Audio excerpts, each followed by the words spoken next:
So pupunta po tayo ng Mabuhay Lane, alternate route R10 Monumento, Extra Balintawak, Elnet.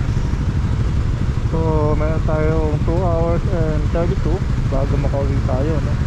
Pero sa lagay na 2 hours and 32 parang hindi mangyayari. Kasi ano na uwi na no? Yan. Kaya tapos ito na talaga yung rush hour ngayon dito sa Manila, no? So nasa kakahanap po tayo ng Bayview Park Hotel. Yan, US Embassy Aruguay. Ayan na, nag-go na po mga kaibigan. At ibat na tayo, no?